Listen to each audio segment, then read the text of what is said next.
MBBS പഠനം വിദേശത്ത് പഠിക്കുന്നതാണോ അല്ലെങ്കിൽ ഇന്ത്യയിൽ പഠിക്കുന്നതാണോ ഏറ്റവും മികച്ചത് എന്നുള്ള ചോദ്യം ഉണ്ടായിട്ട് കുറേ കാലമാകുന്നുണ്ടല്ലേ.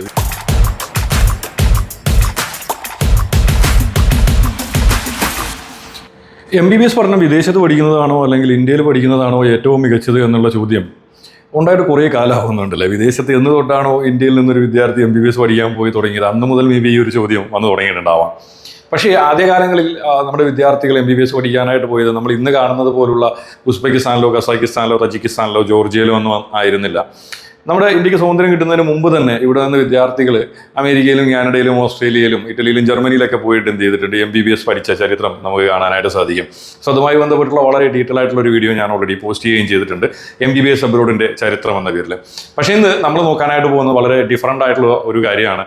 വേറൊന്നല്ല, നമ്മൾ MBBS പഠിക്കാനായിട്ട് ഏറ്റവും ബെസ്റ്റ് ആയിട്ടുള്ള ഓപ്ഷൻ അത് ഇന്ത്യയാണോ വിദേശമാണോ എന്നുള്ളൊരു കാര്യമാണ് നോക്കാനായിട്ട് പോകുന്നത്. ഇതിൽ വളരെ വസ്തുനിഷ്ഠമായ 3 കാര്യങ്ങളാണ് നമ്മൾ നോക്കാനായിട്ട് പോകുന്നത്. എന്ന് പറഞ്ഞു കഴിഞ്ഞാൽ MBBS വിദേശത്തും ഇന്ത്യയിലും പഠിക്കുമ്പോൾ ഉള്ള ഒരു ബഡ്ജറ്റിൻ്റെ ഡിഫറൻസ് എങ്ങനെയാണ് വരാനായിട്ട് പോകുന്നത്.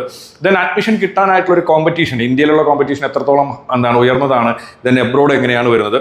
അത് കൂടാണ്ട് ആഫ്റ്റർ ദ കോഴ്സ്, നമ്മൾ കോഴ്സ് കഴിഞ്ഞതിന് ശേഷം ഇവിടെ വന്നിട്ടുള്ള ഒരു റിസൾട്ട്, അതായത് വിദേശത്ത് പഠിക്കുന്ന വിദ്യാർത്ഥികൾ ഇന്ത്യയിൽ വന്നിട്ട് FMG എഴുതേണ്ടതുണ്ട്.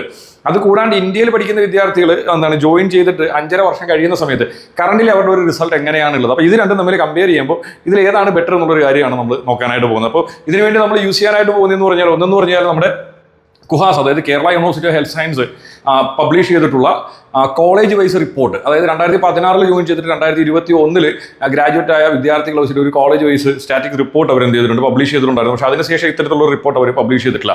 ആ ഒരു കാര്യം നമ്മൾ നോക്കുന്നുണ്ട്. അത് കൂടാണ്ട് പിന്നെ നോക്കുന്നതെന്ന് പറഞ്ഞാൽ 2024 FMG റിസൾട്ട്, അതായത് വിദേശത്ത് പോയിട്ട് MBBS പഠിച്ചതിന് ശേഷം തിരിച്ച് ഇന്ത്യയിൽ വന്നിട്ട് പരീക്ഷ എഴുതിയിട്ടുള്ളതിൻ്റെ 2024 റിസൾട്ട്. അപ്പോൾ ഇത് രണ്ടും തമ്മിലാണ് നമ്മൾ എന്ത് ചെയ്യാൻ പോകുന്നത്, കമ്പയർ ചെയ്ത് നോക്കാനായിട്ട് പോകുന്നത്. Okay, so first of all നമ്മൾ നോക്കാൻ പോകുന്നതെന്ന് പറഞ്ഞാൽ ബഡ്ജറ്റാണ്. നമ്മൾ ബഡ്ജറ്റ് വൈസ് നോക്കുന്ന സമയത്ത് ഇന്ത്യയിൽ നമുക്ക് പഠിക്കാനായിട്ട് ഏറ്റവും കുറഞ്ഞൊരു ചിലവുള്ള എന്ന് പറഞ്ഞാൽ നമ്മൾ ഗവൺമെന്റ് മെഡിക്കൽ കോളേജ് തന്നെയാണ്. ഗവൺമെന്റ് മെഡിക്കൽ കോളേജുകളെ സംബന്ധിച്ചിട്ട് നീറ്റിന് അത്ര ഉയർന്ന മാർക്ക് ഉണ്ടെങ്കിൽ മാത്രമേ നമുക്ക് ഗവൺമെന്റിൽ അഡ്മിഷൻ കിട്ടാനായിട്ട് പോകുന്നുള്ളൂ. സോ കോമ്പറ്റീഷൻ എന്ന് പറഞ്ഞാൽ അത്രയ്ക്ക് ഭയങ്കര ഹൈ തന്നെയാണ്. ഇനി നമ്മൾ സെൽഫ് ഫിനാൻസിങ് മേഖലയിലോട്ട് വരുന്ന സമയത്ത് എന്ന് പറഞ്ഞാൽ സെൽഫ് ഫിനാൻസിങ് മേഖലയിൽ നമുക്ക് ഇന്ത്യയിൽ തന്നെ ഏറ്റവും ഫീസ് കുറവുള്ളൊരു സ്റ്റേറ്റ് കേരളമാണ്. കേരളത്തിൻ്റെ ഫീസ് എന്ന് പറഞ്ഞാൽ വർഷം 8 ലക്ഷം രൂപ എന്തുള്ളൂ കേരളത്തിൽ ഫീസ് ഉള്ളൂ. സോ 8 ലക്ഷം രൂപ ഫീസ് എന്ന് കൂട്ടിക്കഴിഞ്ഞാൽ നമുക്ക് 5 വർഷത്തേക്ക് 40 ലക്ഷം രൂപ ഫീസ് വരുന്നു. ദെൻ ഹോസ്റ്റൽ ഫുഡ് ബാക്കിയുള്ള കാര്യങ്ങളെല്ലാം ചേർത്തിട്ട് ഇന്ത്യയിൽ ഏറ്റവും കുറഞ്ഞ ചിലവിൽ നമ്മൾ MBBS പഠിക്കണമെങ്കിൽ 50 ലക്ഷം രൂപ ഇല്ലാണ്ട് എന്ത് ചെയ്യാൻ പറ്റില്ല, ഇന്ത്യയിൽ അല്ലെങ്കിൽ സെൽഫ് ഫിനാൻസിൽ MBBS പഠിക്കൽ പോസിബിൾ അല്ല. ഞാൻ പറയുന്നത് ഏറ്റവും കുറഞ്ഞ ചിലവിൽ. അപ്പോൾ അങ്ങനെ പഠിക്കണമെങ്കിൽ തന്നെ നമുക്ക് മിനിമം എന്ത് വേണം, 450 മാർക്കിന് മേലുണ്ടെങ്കിൽ മാത്രമേ ഇന്ത്യയിൽ പോസിബിലിറ്റി ഉള്ളൂ. അതായത് നമ്മൾ 2025-26 അക്കാഡമിക് ഇയറിൽ നീറ്റ് നോക്കുകയാണെങ്കിൽ മിനിമം ഒരു 450 മാർക്ക് ഇല്ലാണ്ട് നമുക്ക് എന്ത് ചെയ്യാൻ പറ്റില്ല, ഇന്ത്യയിൽ അഡ്മിഷൻ കിട്ടൽ പോസിബിൾ അല്ല. സോ ഇതേ സാഹചര്യം നമ്മൾ എബ്രോഡ് എടുക്കുകയാണെങ്കിൽ ഇന്ന് വിദേശത്ത് മെയിനായിട്ട് വിദ്യാർത്ഥികൾ MBBS പഠിക്കാനായിട്ട് ചൂസ് ചെയ്യുന്ന കൺട്രീസ് എന്ന് പറഞ്ഞാൽ ജോർജിയ, കസാക്കിസ്ഥാൻ, കിർഗിസ്ഥാൻ, ഉസ്ബെക്കിസ്ഥാൻ ഇതുപോലെയൊക്കെയുള്ള രാജ്യങ്ങളാണ് എന്ത് ചെയ്യുന്നത് വിദ്യാർത്ഥികൾ ചൂസ് ചെയ്യുന്നത്. അപ്പോൾ നമുക്ക് അവിടെ പോയിട്ട് MBBS പഠിക്കാനായിട്ട് ജസ്റ്റ് നമ്മൾ നീറ്റ് ക്വാളിഫൈഡ് ആവണം എന്ന് മാത്രമേ ഉള്ളൂ. നീറ്റ് ക്വാളിഫൈഡ് അല്ലെങ്കിൽ തിരിച്ച് ഇന്ത്യയിൽ വന്ന് വർക്ക് ചെയ്യാനായിട്ട് പറ്റില്ല. ഓക്കെ, ദെൻ നമ്മുടെ ബഡ്ജറ്റ് നോക്കുകയാണെങ്കിൽ ടോട്ടൽ പാക്കേജ് നമുക്ക് ഏകദേശം ഒരു 30 ലക്ഷം രൂപ മുതൽ ഒരു 50 ലക്ഷം രൂപ വരെയൊക്കെയുള്ള കോളേജുകൾ അവൈലബിൾ ആണ്. നമ്മുടെ കൺട്രി ബേസ് ചെയ്തിട്ട് എന്താണ് നമ്മുടെ ബഡ്ജറ്റിൽ ചേഞ്ചസ് വരുന്നുണ്ട്. സോ എനിഹോ നമുക്കൊരു 30 lakhs ബഡ്ജറ്റിലൊക്കെ നമ്മുടെ 6 yearsന്റെ ട്യൂഷൻ ഫീസ്, ഹോസ്റ്റൽ, ഫുഡ് അടക്കമുള്ള എല്ലാ കാര്യങ്ങളും കംപ്ലീറ്റ് ചെയ്തിട്ട് വരാൻ പറ്റുന്ന രീതിയിലുള്ള കോളേജുകൾ നമുക്ക് വിദേശത്ത് അവൈലബിൾ ആണ്. പക്ഷേ നമ്മൾ കോളേജുകൾ ചൂസ് ചെയ്യുന്ന സമയത്ത് FMGL റെഗുലേഷൻ എന്ന് പറയുന്ന പേരിൽ എന്ത് ചെയ്തിട്ടുണ്ട്, 2021 നാഷണൽ മെഡിക്കൽ കമ്മീഷൻ ഒരു ഗസറ്റ് പബ്ലിഷ് ചെയ്തിട്ടുണ്ട്. അപ്പോൾ ആ ഒരു ഗസറ്റിൽ പറഞ്ഞിരിക്കുന്ന കാര്യങ്ങൾ പ്രോപ്പർലി മീറ്റ് ചെയ്യുന്ന കോളേജിൽ പോയി പഠിച്ചാൽ മാത്രമേ തിരിച്ച് ഇന്ത്യയിൽ വന്നിന് വർക്ക് ചെയ്യാനായിട്ട് സാധിക്കുള്ളൂ. അപ്പോൾ ഈ ഒരു കാര്യം കൂടെ നോക്കിയിട്ട് വേണം എന്ത് ചെയ്യാനായിട്ട് നമ്മൾ കോളേജ് ചൂസ് ചെയ്യാനായിട്ട്. ഓൾറെഡി എന്ത് ചെയ്തിട്ടുണ്ട്, FMGL റെഗുലേഷനായിട്ട് ബന്ധപ്പെട്ടുള്ള വളരെ ഡീറ്റെയിൽ ആയിട്ടുള്ള ഒരു വീഡിയോ ഞാൻ പോസ്റ്റ് ചെയ്തിട്ടുണ്ട്. സോ കഴിയുകയാണെങ്കിൽ എന്ത് ചെയ്യുക, ആ ഒരു വീഡിയോ കൂടെ കണ്ടു നോക്കുക. എന്തായാലും ഞാൻ എന്ത് ചെയ്യുന്നുണ്ട്, ബയോയിൽ അതിൻ്റെ ലിങ്ക് കൂടെ ചേർക്കുന്നുണ്ട്. ദെൻ നമ്മൾ രണ്ടാമത് പറഞ്ഞ കാര്യം എന്ന് പറഞ്ഞാൽ കോമ്പറ്റീഷൻ. സോ ഇന്ത്യയിൽ നമ്മുടെ MBBSന്റെ അഡ്മിഷനായിട്ട് ബന്ധപ്പെട്ട കാര്യങ്ങൾ എടുക്കുന്ന സമയത്ത് തന്നെ കോമ്പറ്റീഷൻ ഭയങ്കര ഹൈ ആണ്. അത് നമ്മൾ പറയാണ്ട് തന്നെ അറിയുന്നൊരു കാര്യമാണല്ലേ. കാര്യം ഏകദേശം ഓരോ വർഷവും എന്ത് ചെയ്യുന്നുണ്ട്, നീറ്റ് അപ്പിയർ ചെയ്യുന്ന സ്റ്റുഡൻസിന്റെ എണ്ണം കൂടുന്നുണ്ട്. അത് കൂടാണ്ട് നീറ്റ് ക്വാളിഫൈഡ് ആവുന്ന സ്റ്റുഡൻസിന്റെ എണ്ണം കൂടുന്നുണ്ട്. ഗവൺമെന്റ് കോളേജുകളിലെ കോമ്പറ്റീഷൻ വളരെ ഹൈ ആയി എന്ത് ചെയ്യുന്നുണ്ട്, ഓരോ വർഷവും കഴിയുന്നതോറും ഉയർന്ന് വന്നുകൊണ്ടിരിക്കുകയാണ്. സോ നമുക്ക് ഇന്ത്യയിലുള്ള ടോട്ടലായിട്ടുള്ള ഏകദേശം ഒരു 1,30,000 സീറ്റ് എടുക്കുകയാണെങ്കിൽ അതിൻ്റെ ഒരു പകുതി സീറ്റ് ഗവൺമെന്റ് കോളേജസിലാണുള്ളത്. പക്ഷേ നമുക്ക് ഇന്ത്യയിലുള്ള ഏതെങ്കിലും ഒരു ഗവൺമെന്റ് മെഡിക്കൽ കോളേജിൽ നമുക്ക് MBBSന് അഡ്മിഷൻ കിട്ടണമെങ്കിൽ എന്ത് വേണം, നമ്മുടെ ഒരു ഓൾ ഇന്ത്യ റാങ്ക് എന്ന് പറയുന്നത് ഏകദേശം ഒരു 30,000 താഴെ ഉണ്ടെങ്കിൽ മാത്രമേ ഇന്ത്യയിലുള്ള ഏതെങ്കിലും ഒരു ഗവൺമെന്റ് മെഡിക്കൽ കോളേജിൽ നമുക്ക് അഡ്മിഷൻ കിട്ടൽ പോസിബിൾ ആവുകയുള്ളൂ. ഓക്കെ, ദെൻ നമ്മൾ എന്ത് ചെയ്തു, ഈ 30,000 റാങ്കിലോട്ട് എത്തുക എന്ന് പറഞ്ഞാൽ വലിയ എന്താണ് അത്രയേറെ ബുദ്ധിമുട്ടുള്ള ഒരു കാര്യമാണ്. വളരെ അത്രയും ചെറിയൊരു കാര്യമൊന്നുമില്ല, അത്രയേറെ ബുദ്ധിമുട്ടുള്ള ഒരു കാര്യമാണ് അറൗണ്ട് ഒരു 30,000 റാങ്കിൽ എത്തുക എന്ന് പറയുന്നത്. ഇനി നമ്മൾ നേരത്തെ പറഞ്ഞ പോലെ സെൽഫ് ഫിനാൻസിങ് മേഖലയിലോട്ട് പോകുകയാണെങ്കിൽ നമുക്ക് 2 ഓപ്ഷൻസ് ആണ് ഉള്ളത്. ഒന്നെന്ന് പറഞ്ഞു കഴിഞ്ഞാൽ അവിടുത്തെ എന്താണ് ഓപ്പൺ കോട്ടയിലുള്ള സീറ്റ്സ് എടുക്കുക, നമ്മൾ മാനേജ്മെന്റ് കോട്ട എന്നൊക്കെ പറയും പോലെ ഓപ്പൺ കോട്ട സീറ്റ്സ് കൗൺസിലിംഗിൽ കൂടെ എടുക്കുക എന്നാണ് ഓപ്ഷൻ വരുന്നത്. പിന്നെ ഇല്ലെങ്കിൽ പിന്നെ വരുന്നതെന്ന് പറഞ്ഞാൽ നമ്മുടെ DMD യൂണിവേഴ്സിറ്റീസിലോട്ട് പോവുക, ഇല്ലെങ്കിൽ പിന്നെ NRI ഓപ്ഷനാണുള്ളത്. DMD യൂണിവേഴ്സിറ്റികളെ സംബന്ധിച്ചിട്ട് വർഷം ഏകദേശം 35 ലക്ഷം രൂപ വരെ ഫീസ് മേടിക്കുന്ന കോളേജുകൾ ഇന്ത്യയിലുണ്ട്. അതായത് ഏകദേശം 1,75 ലക്ഷം രൂപ വരെ MBBS ചാർജ് ചെയ്യുന്ന കോളേജുകൾ ഇന്ത്യയിൽ അവൈലബിൾ ആണ്. ഇനി നമ്മൾ എന്താണ് NRIയിലോട്ട് പോവുകയാണെങ്കിൽ നേരത്തെ ഞാൻ മാനേജ്മെന്റ് കാര്യത്തിൽ പറഞ്ഞ പോലെ തന്നെ കേരളമാണ് ഏറ്റവും ലാഭം. ഏകദേശം എന്താണ് 21,65,000 രൂപയാണ് ഏകദേശം നമ്മുടെ ട്യൂഷൻ ഫീസ് വരുന്നത്. അപ്പോൾ ഏകദേശം എന്താണ് 22 ലക്ഷം എന്ന് കൂട്ടിയാലും ഏകദേശം 1,10,00,000 രൂപയാണ് NRIയുടെ ഫീസ് കേരളത്തിലുള്ളത്. ദെൻ നമ്മൾ സെൽഫ് ഫിനാൻസിന്റെ മാനേജ്മെന്റ് കോട്ടയിലോട്ട് പോകുന്ന സമയത്ത് ഇന്ത്യയിൽ ഏറ്റവും ഫീസ് കുറവുള്ള കേരളമാണ്, 8 ലക്ഷമാണ് ഫീസ് വരുന്നത്. ഓക്കെ, സോ ഇത് കിട്ടണമെങ്കിലും തന്നെ ഞാൻ നേരത്തെ പറഞ്ഞ പോലെ എന്ത് വേണം, കേരളത്തിൽ സെൽഫ് ഫിനാൻസ് വേണമെങ്കിൽ 450 മേളിൽ വേണം. ഇനി NRI ഒക്കെ ആണെങ്കിൽ പോലും നിങ്ങൾക്ക് കിട്ടാനായിട്ട് ജസ്റ്റ് ക്വാളിഫൈഡ് ആണെങ്കിൽ കിട്ടും. പക്ഷേ അത്രയേറെ ബഡ്ജറ്റ് ഉണ്ടെങ്കിൽ മാത്രമേ എന്തുള്ളൂ നമുക്ക് ഒരു പോസിബിലിറ്റി ഉള്ളൂ. സോ ഇതേ കാര്യം നമ്മൾ എന്ത് ചെയ്തിട്ടുണ്ട്, വിദേശത്തുള്ള കോളേജുകൾ എടുക്കുകയാണെങ്കിൽ ഞാൻ നേരത്തെ പറഞ്ഞ പോലെ നിങ്ങൾ ജസ്റ്റ് ക്വാളിഫൈഡ് ആണ് എങ്കിൽ നിങ്ങൾക്ക് എന്ത് ചെയ്യാം, വിദേശത്തുള്ള കോളേജുകളിൽ നിങ്ങൾക്ക് ആ സീറ്റ് ലഭിക്കും. പിന്നെ ചില കോളേജുകൾ എന്ത് ചെയ്യുന്നുണ്ട്, നീറ്റിന്റെ മാർക്ക് പറയുന്നുണ്ട്, ചില കോളേജുകൾ +2 മാർക്ക് പറയുന്നുണ്ട്, അങ്ങനെയുള്ള കണ്ടീഷൻസ് പറയുന്ന കോളേജുകളും ഉണ്ട് കേട്ടോ. അപ്പോൾ ഇതാണ് നമ്മുടെ സ്വദേശവും വിദേശവും തമ്മിലുള്ള ഡിഫറൻസ്. കാര്യം ഇന്ത്യയിൽ അഡ്മിഷൻ കിട്ടുക എന്ന് പറഞ്ഞാൽ ഒരു ബാലികേറ മല തന്നെയാണ്.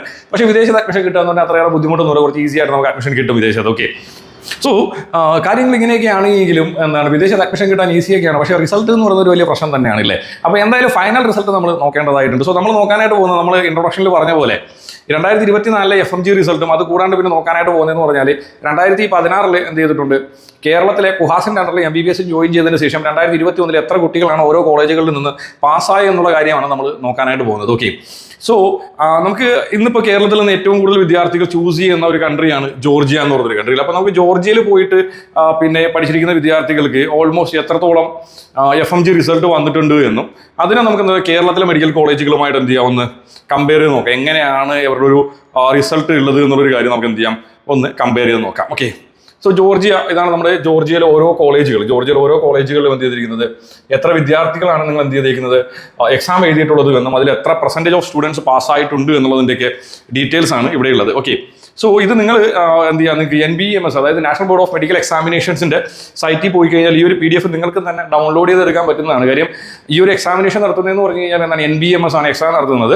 സോ എക്സാം നടത്തിയതിന് ശേഷം എത്തിയിട്ടുണ്ട് അവർ ഓരോ കോളേജ് ബേസും കൺട്രി ബേസും ആയിട്ടുള്ള റിസൾട്ട് ഇടുന്നുണ്ട്. ഓക്കെ, അപ്പോൾ ഇതിൽ നിന്ന് നിങ്ങൾക്ക് വിദേശത്തുള്ള മികച്ച കോളേജുകൾ കണ്ടെത്താനായിട്ടും സാധിക്കും.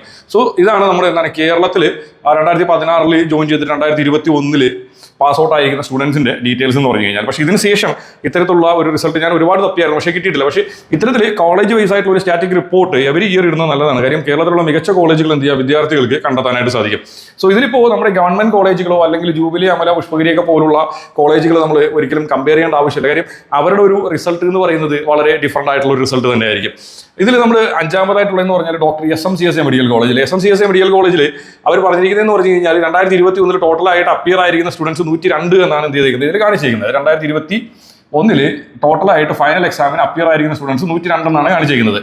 അതായത് ഇവിടെ അഡ്മിഷൻ എടുത്തത് 102 എന്നതല്ല മീനിങ്. ടോട്ടലായിട്ട് 2016 എന്ത് ചെയ്തിട്ടുണ്ട്, ഇവിടെ 150 പേര് അഡ്മിഷൻ എടുത്തിട്ടുണ്ട്. 150 സീറ്റുള്ള കോളേജാണ്. അതിൽ 102 സ്റ്റുഡൻസ് ആണ് എന്ത് ചെയ്തിരിക്കുന്നത്, ഫൈനൽ എക്സാമിന് അപ്പിയർ ആയിട്ടുള്ളത്. ദാറ്റ് മീൻസ് എന്ത് ചെയ്തിട്ടുണ്ട്, 48 സ്റ്റുഡൻസ് എന്ത് ചെയ്തിട്ടുണ്ട്, ഒന്നുകിൽ ഡിസ്കണ്ടിന്യൂ ആവുകയോ ഇല്ലെങ്കിൽ എന്ത് ചെയ്തിട്ടുണ്ട്, ഇയർ ബാക്ക് ആയി പോവുകയൊക്കെ ചെയ്തിട്ടുള്ള സ്റ്റുഡൻസ് ആണ് 42 പേര്. അതിൽ 99 സ്റ്റുഡൻസ് ആണ് എന്ത് ചെയ്തിട്ടുള്ളത്, പാസ്സായിട്ടുള്ളത്. അതായത് ഫൈനൽ എക്സാമിൽ 99 സ്റ്റുഡൻസ് ആണ് എന്ത് ചെയ്തിട്ടുള്ളത്, പാസ്സായിട്ടുള്ളത്. അതായത് 150 സ്റ്റുഡൻസ് എന്ത് ചെയ്തിട്ടുണ്ട്, അവിടെ ജോയിൻ ചെയ്തതിൽ നിന്ന് ഫൈനലി ഔട്ട് വന്നേക്കുന്നതെന്ന് പറഞ്ഞാൽ 99 പക്ഷേ ഇവർ ഇവിടെ കാണിച്ചിരിക്കുന്ന റിസൾട്ട് എന്ന് പറഞ്ഞാൽ ഈ ഫൈനൽ എക്സാം എഴുതിയിരിക്കുന്ന സ്റ്റുഡൻസിൽ നിന്ന് എത്ര പേര് പാസ്സായിട്ടുണ്ട് എന്നുള്ളൊരു കാര്യമാണ് കാണിച്ചിരിക്കുന്നത്. പക്ഷേ ജോയിൻ ചെയ്ത സ്റ്റുഡൻസിന്റെ ഡീറ്റെയിൽസ് ഇവിടെ ഇല്ല. അപ്പോൾ 150 നിന്ന് 99 പേരാണ് കറണ്ട് ടൈമിൽ പാസ്സായിട്ടുള്ളതെന്ന് പറഞ്ഞാൽ അവരുടെ റിസൾട്ട് എന്ന് പറഞ്ഞാൽ ഏകദേശം എന്താണ് 66% ആക്ച്വൽ റിസൾട്ട് എന്ന് പറഞ്ഞാൽ. ഇനി ഞാനൊരു തമാശ അങ്ങോട്ട് കാണിച്ചു തരട്ടെ. നിങ്ങളിവിടെ BAU ഇന്റർനാഷണൽ യൂണിവേഴ്സിറ്റി എന്ന് പറയുന്ന യൂണിവേഴ്സിറ്റി നിങ്ങൾ നോക്കിക്കോളൂ. BAU international university Batumi. Okay, BAU international university പത്തുമിൽ 158 സ്റ്റുഡൻസ് ആണ് എന്ത് ചെയ്തേക്കുന്നത്, FMG എഴുതിയേക്കുന്നത്. അതിൽ 100 സ്റ്റുഡൻസ് പാസ്സായിട്ടുണ്ട്. അതായത് അവരുടെ റിസൾട്ട് എന്ന് പറഞ്ഞാൽ 63.29% എന്ത് ചെയ്തിട്ടുണ്ട്, BAU ഇന്റർനാഷണൽ യൂണിവേഴ്സിറ്റിക്ക് റിസൾട്ട് ഉണ്ട്. ഓക്കെ, സോ ഈ ഒരു BAU ഇന്റർനാഷണൽ യൂണിവേഴ്സിറ്റിന്റെ ഫീസ് എന്ന് പറഞ്ഞാൽ $4,800 ആണ്. $4,800 × 90 എന്ന് പറഞ്ഞാൽ 4,32,000 രൂപ.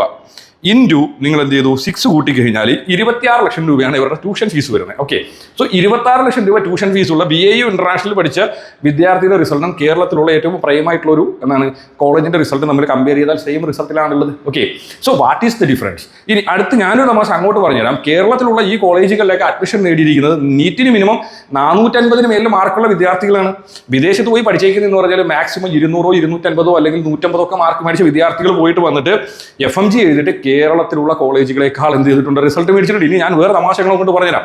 നിങ്ങൾ ഈ ജോർജിയയുടെ റിസൾട്ട് നിങ്ങൾ നോക്കുകയാണെങ്കിൽ ഓൾമോസ്റ്റ് എല്ലാ കോളേജുകളുടെയും റിസൾട്ട് എന്താണ്, മോർ ദാൻ 50%, 50% മേളിലാണ് എന്നുള്ളൊരു കാര്യം നിങ്ങൾക്ക് കാണാനായിട്ട് പറ്റും. ഓക്കെ, ഞാനിപ്പോൾ പറഞ്ഞതെന്ന് പറയുന്നത് എന്താണ്, SMCSA മെഡിക്കൽ കോളേജ് അല്ലേ.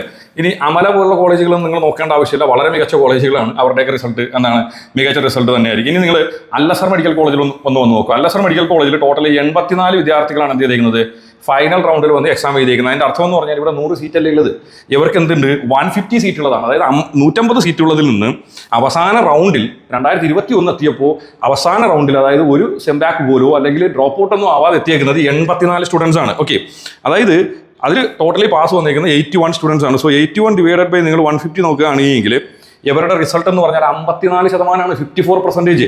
അതായത് വിദേശത്തുള്ള ഞാൻ നേരത്തെ പറഞ്ഞ BAU ഇന്റർനാഷണൽ യൂണിവേഴ്സിറ്റിയോ അല്ലെങ്കിൽ യൂണിവേഴ്സിറ്റി ഓഫ് ജോർജിയ 60%. SUവിൻ്റെ റിസൾട്ട് അതിൽ കൂടുതലുണ്ട്. ദെൻ ജോർജിയൻ അമേരിക്കൻ്റെ റിസൾട്ട് അതിനേക്കാൾ കൂടുതലുണ്ട്. അപ്പോൾ വിദേശത്തുള്ള ഏകദേശം 20-25 ലക്ഷം രൂപ ഫീസിൽ പഠിപ്പിക്കുന്ന കോളേജിലെ വിദ്യാർത്ഥികളുടെ FMG റിസൾട്ടിനേക്കാൾ താഴെ എന്തുണ്ട്, ഔട്ട്പുട്ടുള്ള കോളേജുകൾ കേരളത്തിലുണ്ട്. നിങ്ങളിത് വളരെ കീനായിട്ട് ഒബ്സർവ് ചെയ്യേണ്ട കാര്യങ്ങളാണ്. ഇനി നിങ്ങൾ സെയിം കാര്യം നിങ്ങൾ മലബാർ മെഡിക്കൽ കോളേജിലോ അല്ലെങ്കിൽ കരുണ മെഡിക്കൽ കോളേജിലോ അല്ലെങ്കിൽ മൗണ്ട് സിയോണിലോ KMCT അടക്കമുള്ള കോളേജുകളൊക്കെ നിങ്ങൾ എന്ത് ചെയ്യുക, 1 by 1 ആയിട്ട് നിങ്ങളെടുത്ത് ചെക്ക് ചെയ്ത് നോക്കുക. ഇതിൻ്റെ PDF എന്ത് ചെയ്തേക്കാം, ഞാൻ ലിങ്ക് അടക്കം ഞാൻ എന്ത് ചെയ്യുന്നുണ്ട്, ബയോയിൽ ഇടുന്നുണ്ട്. നിങ്ങൾ 1 by 1 ആയിട്ട് എടുത്ത് നോക്കി. ഇപ്പോൾ കേരളത്തിൽ നല്ല കോളേജുകളുണ്ട്, നല്ല കോളേജുകൾ ഇല്ല എന്നല്ല ഞാൻ പറയുന്നത്. എബോ 80, 90, 95% മേലുള്ള മികച്ച ഗവൺമെന്റ് കോളേജുകളും മികച്ച പ്രൈവറ്റ് കോളേജുകളും ഉണ്ട്. പക്ഷേ 40-50% മാത്രം റിസൾട്ടുള്ള കോളേജുകളും കേരളത്തിലുണ്ട്. അപ്പോൾ കേരളത്തിൻ്റെ അവസ്ഥ ഇതാണ് എങ്കിൽ ഇന്ത്യയിലുള്ള സെൽഫ് ഫിനാൻസിങ് സെക്ടറിലുള്ള ബാക്കിയുള്ള കോളേജുകളുടെ അവസ്ഥ എന്താണ് എന്ന് വളരെ വ്യക്തമായി നമ്മൾ ചിന്തിക്കേണ്ടതായിട്ടുണ്ട്. ഓക്കെ, സോ കേരളത്തിൻ്റെ അവസ്ഥയുടെ ഒരു 2 times 3 times മോശമാണ് കേരളത്തിന് പുറത്തുള്ള പല കോളേജുകളുടെയും അവസ്ഥ. ഞാൻ ഒരുപാട് നാളായിട്ട് സെർച്ച് ചെയ്തതിന് ശേഷമാണ് ഇത്തരത്തിലുള്ള ഒരു സ്റ്റഡി റിപ്പോർട്ട് തന്നെ കണ്ടുപിടിക്കുന്നത് കേട്ടോ. കുറേ നാളായിട്ട് എനിക്ക് അറിയണമെന്ന് ഞാൻ ആഗ്രഹിച്ചൊരു കാര്യമാണ്, എന്താണ് നമ്മുടെ ഇന്ത്യയിലുള്ള മെഡിക്കൽ കോളേജുകളുടെ ഔട്ട്പുട്ട് എന്ന് പറയുന്നത്. സോ നമ്മൾ ഇന്ത്യയിലുള്ള ബിലോ ആവറേജ് കോളേജുകൾ അല്ലെങ്കിൽ ആവറേജ് കോളേജുകളുമായിട്ട് കമ്പയർ ചെയ്യുമ്പോൾ വിദേശത്തുള്ള മെഡിക്കൽ യൂണിവേഴ്സിറ്റികൾ എന്ന് പറഞ്ഞാൽ അതിനേക്കാൾ വളരെ മികച്ച മെഡിക്കൽ യൂണിവേഴ്സിറ്റികൾ വിദേശത്ത് അവൈലബിൾ ആണ്. ഇനി നമ്മൾ മനസ്സിലാക്കേണ്ട ഒരു കാര്യം എന്ന് പറഞ്ഞാൽ FMG എന്ന് പറയുന്നൊരു പരീക്ഷ ഉണ്ടല്ലോ. FMG എന്ന പരീക്ഷ എത്രമാത്രം ടഫാണ് എന്ന് അത് എഴുതുന്ന വിദേശത്തുള്ള വിദ്യാർത്ഥികളോട് ചോദിച്ചാൽ മാത്രമേ അറിയത്തുള്ളൂ.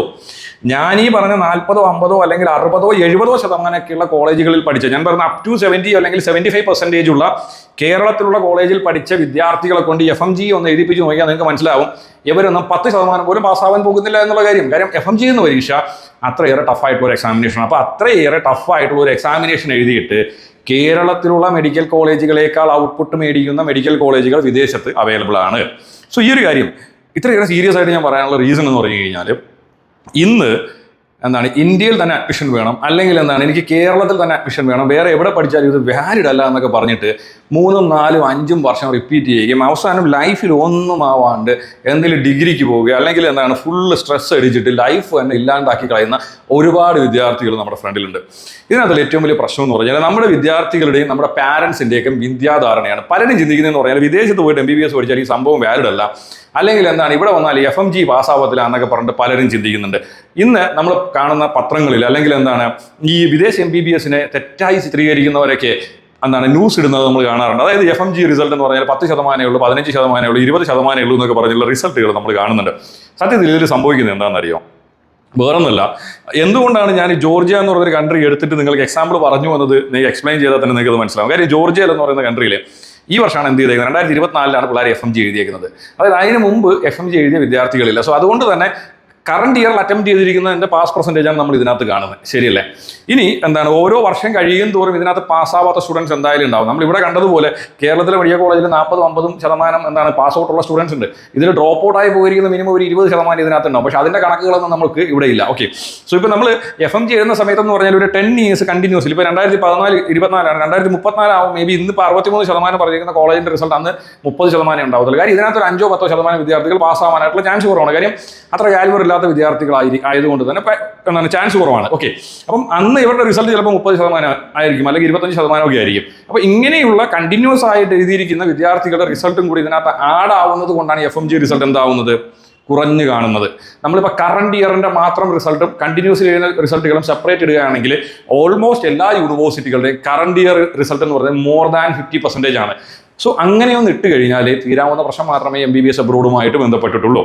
പിന്നെ രണ്ടാമത്തെ കാര്യം എന്ന് പറഞ്ഞു കഴിഞ്ഞാൽ ഈ ഇന്ത്യൻ MBBS എന്ന് പറഞ്ഞാൽ ഹൈലി കോമ്പറ്റീറ്റീവ് ആയിട്ട് പോയിക്കൊണ്ടിരിക്കുന്ന ഒരു കാലഘട്ടമാണ്. കാര്യം 10-17 ലക്ഷം പിള്ളേർ പരീക്ഷ എഴുതുന്നുണ്ട്. ആകെ ഇന്ത്യയിൽ അവൈലബിൾ ആയിട്ടുള്ളതെന്ന് പറഞ്ഞാൽ 1,30,000 സീറ്റാണ്. അതിനകത്ത് പകുതി സീറ്റ് മാത്രമേ ഗവൺമെന്റ് ഉള്ളൂ. ഇനി കയ്യിൽ അത്രയേറെ കാശുള്ളവനെ ഇന്ത്യയിൽ പഠിക്കാനായിട്ട് പറ്റത്തുള്ളൂ. ഇനി സെക്കൻഡ് തിങ് ഞാൻ പറയാൻ വരുന്നതെന്ന് പറഞ്ഞാൽ ഇന്ത്യയിൽ FMG പരീക്ഷ നടത്തുന്നതെന്ന് പറഞ്ഞു കഴിഞ്ഞാൽ എന്താണ്, national board of medical examination. അതൊരു ഗവൺമെന്റ് ഏജൻസി നടത്തുന്ന എക്സാമിനേഷനാണ്. സോ അവരുടെ റിസൾട്ട് നമ്മുടെ ഫ്രണ്ടിലുണ്ട്.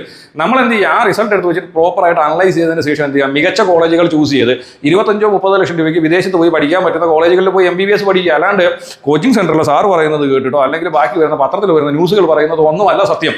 അതിനപ്പുറം എന്തുണ്ട്, നമ്മുടെ ഫ്രണ്ടിൽ പ്രോപ്പറായിട്ട് അവൈലബിൾ ആയിട്ടുള്ള ഒരു ഡേറ്റ അവൈലബിൾ ആണ്. സോ ആ ഒരു ഡേറ്റയെ വ്യക്തമായി അനലൈസ് ചെയ്തതിന് ശേഷം എന്ത് ചെയ്യുക, നിങ്ങൾ മികച്ച കോളേജുകൾ കണ്ടെത്തിയിട്ട് നിങ്ങൾക്ക് എന്ത് ചെയ്യാം, വിദേശത്ത് പോയിട്ട് MBBS പഠിക്കാനായിട്ട് സാധിക്കും.